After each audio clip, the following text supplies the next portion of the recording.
नमस्कार, मैं मनीष कुमार वर्मा। इस न्यूज में आप लोग को सुनाएंगे कि किस प्रकार आरजेडी प्रवक्ता शक्ति यादव ने चुनाव आयोग और आपको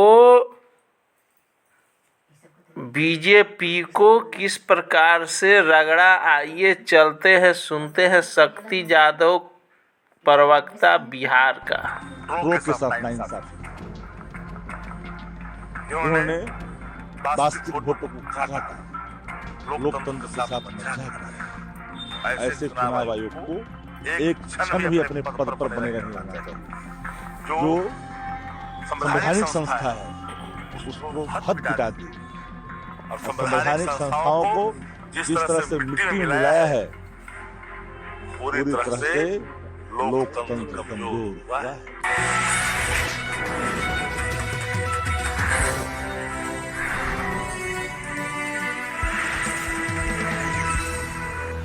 जैसा कि ललन सिंह ने कहा कि तेजस्वी यादव जी तिथि बता रहे थे, हम जन भावना के आलोक में तिथि बता रहे थे। आपको जो जनादेश मिला है ना, ईवीएम से मिला है, मशीनरी मैनेजमेंट से मिला है, ऑर्गेनिक जनादेश एनडीए को नहीं है। 1,90,00,000 के आसपास वोट तो तेजस्वी जी के नेतृत्व में बिहार में मिला है। आपको कितना मिला है? लगा रहे हैं 19% पर। क्यों नहीं लगा रहे हैं? पूरा मैनेजमेंट के आधार पर आपने चुनाव जीत लिया, ईवीएम का सहारा लिया। अगर मशीनरी नहीं होती ना तो डबल अंक में भी आपकी पार्टी ललन सिंह जी नहीं बिहार में आती। जनाक्रोश था सत्ता के खिलाफ, अपने अर्थ का इंतजाम किया। चुनाव के दौरान वाईफाई सिस्टम लगवाया, प्रत्येक बूथों पर कनेक्ट किया, मशीनरी का दुरुपयोग किया। भला अगर चुनाव दवा खुले बैलेट पर 100-150 से के आसपास सीटें बैलेट में की गिनती में हमारी गठबंधन की जीत हुई है, उनकी नहीं। लेकिन शक्ति जी, ये जो सवाल आप लोग कर रहे हैं मैनेजमेंट का, ईवीएम पे कचरा फोड़ रहे हैं, ये आपके जो सहयोगी दल जिस राज्य में शासन है, उनकी सरकार है, वहाँ क्यों नहीं ये अब राज्य की सरकार है, केंद्र की सरकार है, चुनाव आयोग तीनों मिल जाए, वही तो एक खेला होता है। आप सबसे बड़ी उदाहरण देख लीजिए ना, दुनिया में जो विकसित देश है तकनीकी मामले में, टेक्नोलॉजी के मामले में, वहाँ असंवैधानिक माना जाता है अगर कोई ईवीएम से वोट देता है। जापान हो, जर्मनी हो, पता कर लीजिए, जर्मनी तो बिल्कुल ही नहीं। अमेरिका कराता है क्या ईवीएम से? कितनी टेक्नोलॉजी के मामले में गाँव और गवाई के लोग भी देश के अंदर में है। बता तो दे, गाँव और कस्बों में कितने लोग जा रहे हैं और आप यहाँ करा रहे ईवीएम से। यहाँ जनता रगड़ रही है प्रत्याशियों को, देखना नहीं चाह रही है, तो जितना चाह रहा है। ये लोकतंत्र कहाँ है? लोकतंत्र को डिमोलिश करने की पूरी तैयारी मशीनरी के माध्यम से किया है। जब सवाल के घेरे में ईवीएम है तो ईवीएम समाप्त होना चाहिए और बैलेट पर चुनाव होना चाहिए। केंद्रीय मंत्री अमित शाह अपने भाषण के दौरान उनका स्लिप ऑफ टंग और अंग्रेजी की भाषा का उनके मुंह से निकल गया। क्या अमित शाह जी देश के गृह मंत्री और सदन में जब बोल रहे थे तो उनकी जुबान से असंसदीय शब्द निकला, जिसको मैं दोहरा नहीं सकता।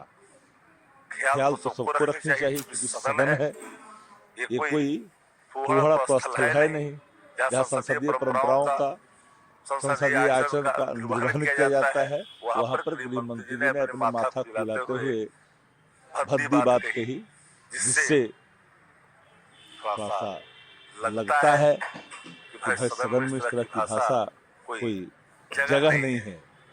एसआईआर को लेकर जो भाषण अमित शाह ने दिया, घुसपैठियों का जिक्र किया, उस पर प्रधानमंत्री मोदी ने कहा कि विपक्ष का जो झूठ है वो सामने आ गया और पर्दाफाश हो गया। एक एविडेंस तो दिया, जवाब झूठा नहीं, न प्रधानमंत्री जी से न गृह मंत्री जी से। वंदे मातरम कौन लिखा यह जानकारी उनके सांसद मंत्रियों को नहीं है, कैसे राष्ट्रभक्त हैं। और आप एसआईआर के सवाल पर वोट काट रहे हैं चिन्हित कर करके, ये लोकतंत्र के साथ भद्दा मजाक नहीं है क्या? उदाहरण नहीं है क्या? सारे उदाहरण हैं।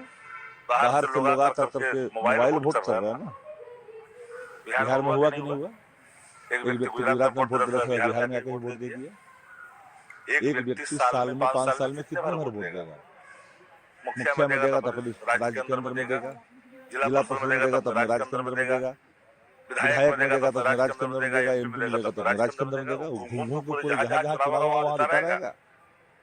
वोट चोरी को लेकर भी अमित शाह ने कहा है कि अगर वोट चोरी की बात अब करें तो 3 घटनाओं के बारे में बताना चाहता हूँ। सबसे पहले आजादी के बाद देश का पीएम चुना जाना था। सरदार पटेल को 28 वोट मिले थे और जवाहरलाल नेहरू को 2 वोट मिले थे, लेकिन जवाहरलाल नेहरू प्रधानमंत्री बन गए।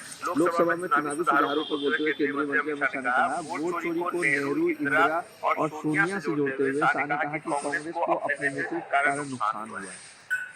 भारतीय जनता पार्टी वोट चोरी के इल्जाम से अब पीछा अब नहीं छुड़ा सकता देश के अंदर में। वोट चोर है भारतीय जनता पार्टी और वोट की चोरी कर रहा है, दिन दहाड़े डकैती कर रहा है वोट का।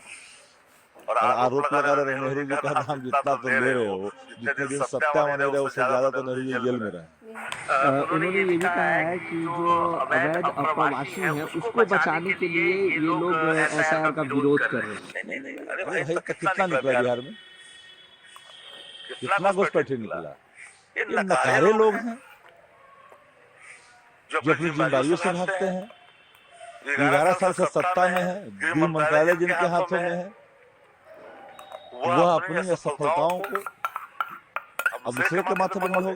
11 साल से क्या कर रहे थे? छोड़ा था तो एक भी पहचान क्यों नहीं कर पा रहे बिहार के अंदर में रोहिंग्या का, बांग्लादेशी का। राहुल गांधी ने कहा है कि अमित शाह हमारे सवालों का कोई भी जवाब सही। भारतीय जनता पार्टी का कोई भी नेता विपक्ष के सवाल